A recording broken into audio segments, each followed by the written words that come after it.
everyone and welcome back to my channel. So this is going to be my finals vlog for the Booktube Prize 2021.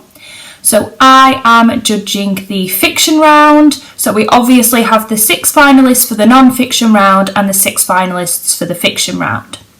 So I thought I'd start this vlog off and this first clip off with just going through the 12 that have been selected for the final, kind of what I think about it, and things that I'm happy with and surprises for me. So I'm going to go through the non-fiction with you first. So I'm just going to check on the Booktube Prize Instagram page, just to double check which ones went through. So the 6 finalists for the non-fiction round are Inferno by Catherine Chow, Our Bodies, Their Battlefield by Christina Lamb, The Dead Are Arising by Les Payne, Cast by Isabel Wilkerson, and Red Comet by Heather Clark. So in terms of the non-fiction, I still have Cast to read, so now I've finished my assessment, I am going to be reading this over the next week. Very, very happy it got through. I know that I haven't read all of this. I've read only about 50 pages, which is pathetic.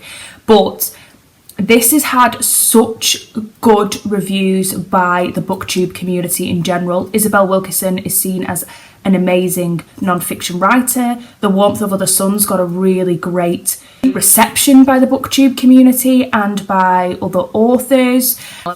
So I was already seeing this in the final. I was already picturing it, and I would have been very surprised if it didn't. The way she writes, like I mentioned in my other vlog for the semi-finals, is just out of this world.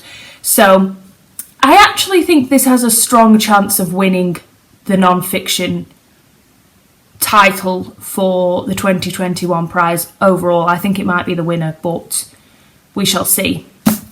I'm very happy that The Dead Are Arising by Les Payne got through, because I do think it was a very good book. And when I started to edit my semi-finals vlog, I realised that I had so much to say about that book. I think that book and the address book were very closely matched, in my opinion, and in my enjoyment and reading experience. I think the only issue was that I thought the address book had a wider appeal, and I thought it taught me a lot more, and I did think that the Les Payne book was slightly too long.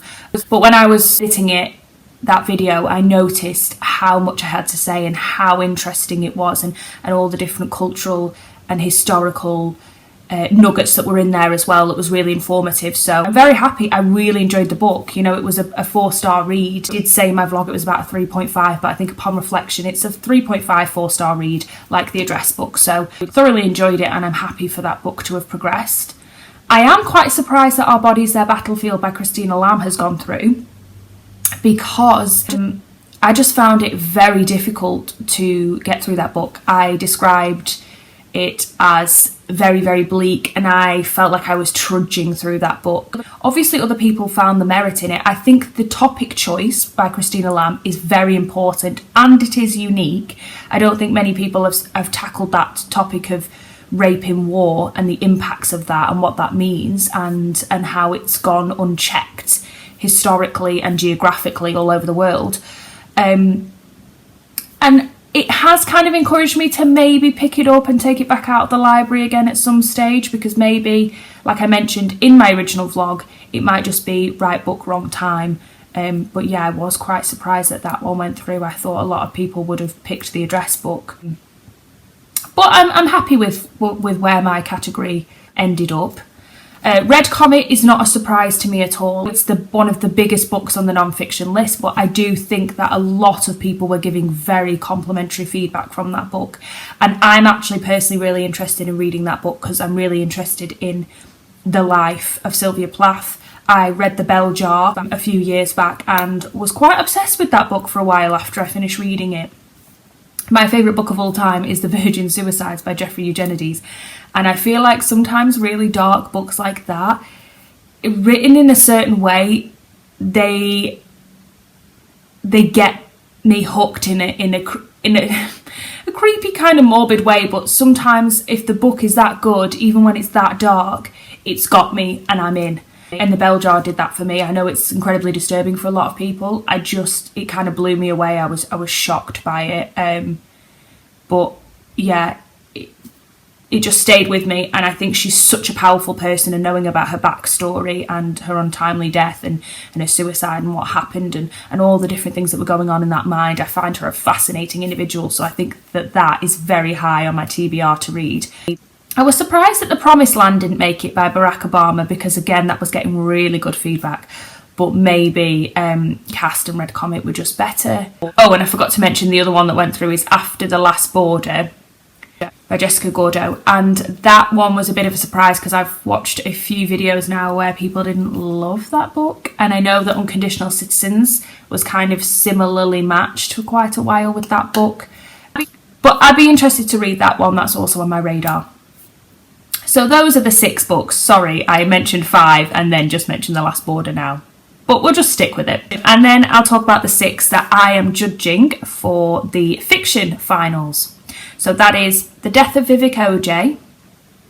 by Akwaeke Emeze, The Prettiest Star by Carter Sickles, The Vanishing Half by Britt Bennett, My Dark Vanessa by Kate Elizabeth Russell, Shuggie Bain by Douglas Stewart, and Hamnet by Maggie O'Farrell.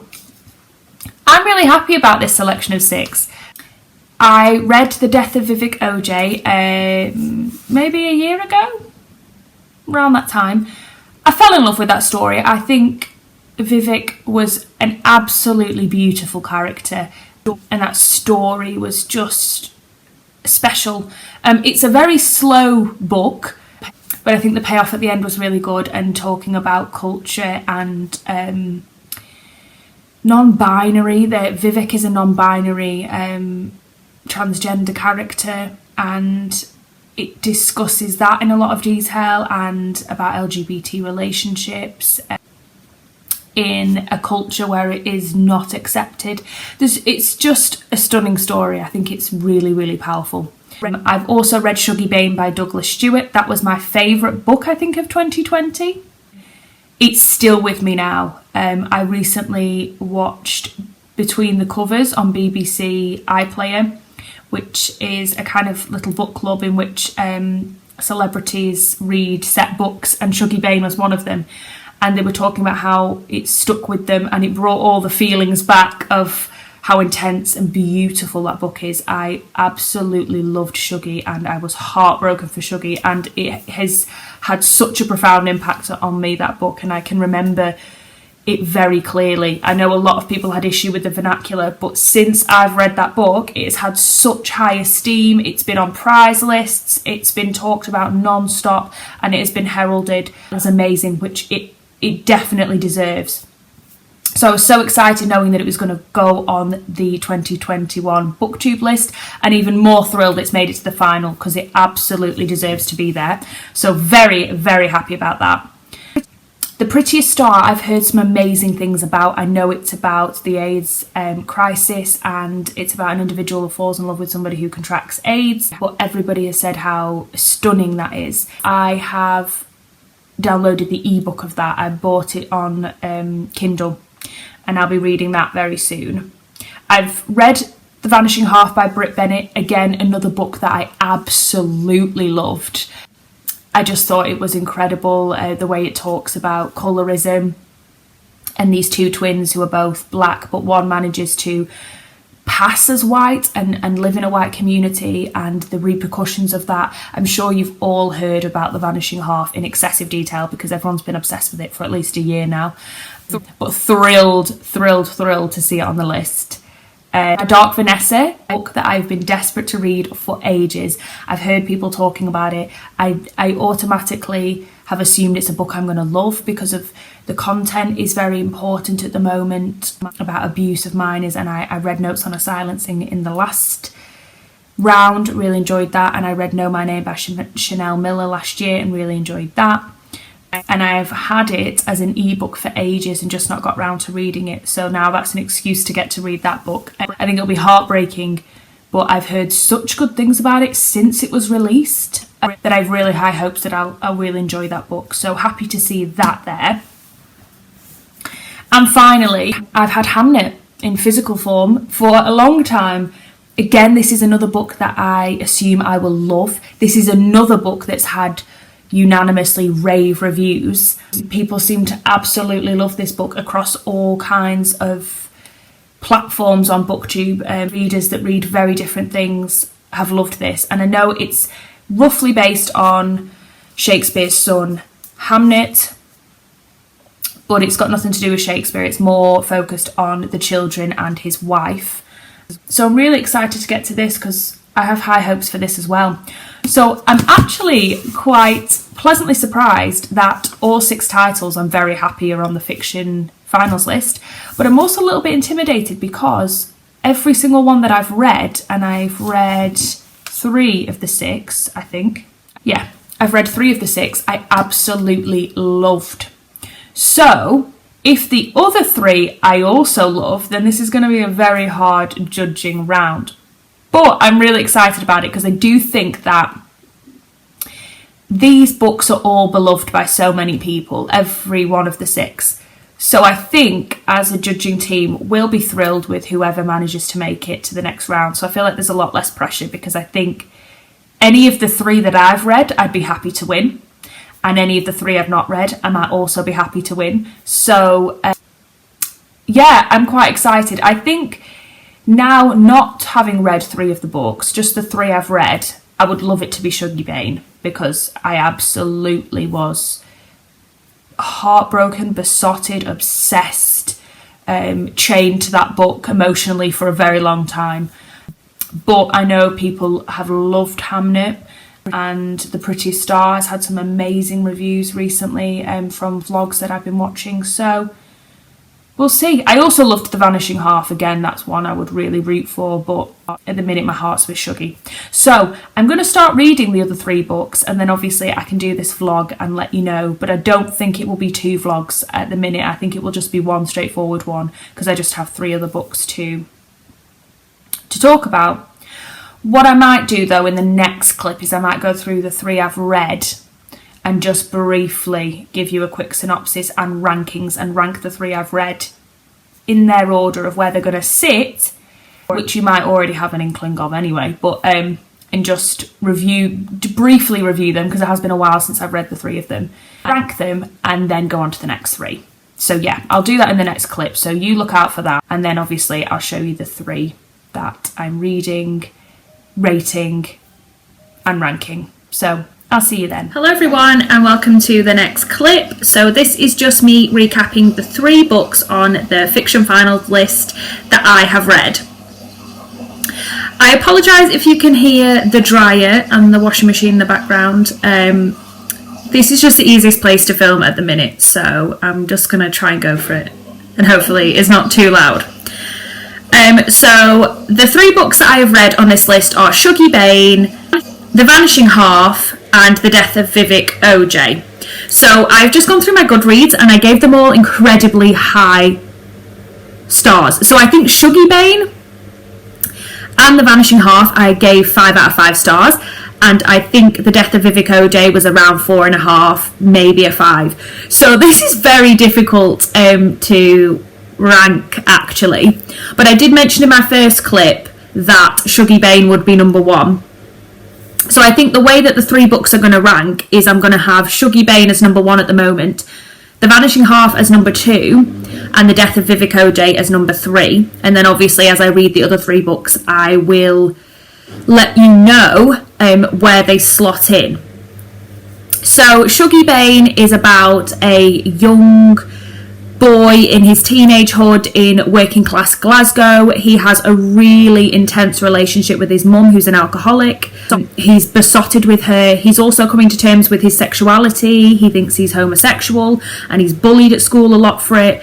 And he has a brother and sister who try and break away from their relationship with their mum. She has a breakdown with their father, and she gets into spirals of depression and drinking and addiction, and Shuggie Bain is there for the majority of it. We really see through his eyes how he struggles from a very young boy through to teenagehood to cope with his mother's illness. It is so poignant and heartbreaking. It is written in a Glaswegian vernacular, so I think it takes a little bit of time for you to get used to that, but once you do, you really can understand how Shuggy is feeling, and it really enunciates how he's feeling very well on the page.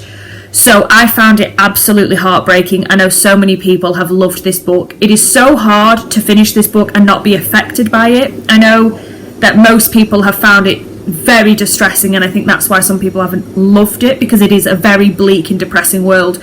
But the way he wrote it was fantastic. Douglas Stewart is an absolute talent. This was a debut, which absolutely shocks me. And the fact that it was semi-autobiographical, but the fact that he created a character like Shuggy Bain, who I am absolutely in love with, who I am obsessed with as a character, who I love so much, and I was so distressed to leave that character behind, to allow me to really connect with a character that strongly and be that intimately involved in really poignant and sad and important moments of his life as a reader. We're taken to those places, was absolutely stunning. So absolutely loved that book. The Vanishing Half is set in the south of America. It follows two twins. They are both black, but they are light-skinned. And so one of them passes for white and lives within the white community, and the other marries a black man and lives in the black community. And then they both have two daughters, and the daughters by chance meet, and it takes us on this historical storyline of the twins' relationships to each other, to their mother, to colorism, to race and identity in America. It was absolutely stunning. The way she wrote, I remember saying in reviews that she managed to slow the pace right down so that you couldn't race through this book. It was very lilty, and it gave you a lot of time for musing and for consideration. But each section of the story, when we go through the daughters and the twins, was just as compelling for me. There was no weak link in this book, so ultimately I was really happy. I loved it as much as I wanted to, because it was one of my most anticipated reads when it came out, and it's only had unanimously good feedback, so I'm very happy to see it on the finals list. I just think Shuggy Bain had a bit more of a soccer punch to the heart, to the feels, than The Vanishing Half did.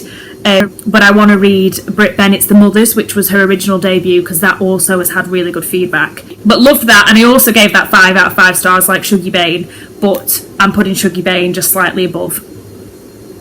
And then the final one we have is The Death of Vivek OJ by Ekweke Emezi. And this is set in contemporary Nigeria, and this follows Vivek, who likes to dress in drag, who is a non-gender conforming character, and his relationship with his cousin, who they take on a bit of a romance, and his cousin is very conflicted because he's enamoured and fascinated by his cousin. He's sexually aroused by his cousin, and he is kind of romantically and emotionally involved with his cousin, but he can see from the outside that the people of contemporary Nigeria do not agree with the way that Vivek lives his life. His own parents don't agree, his cousin's family don't agree.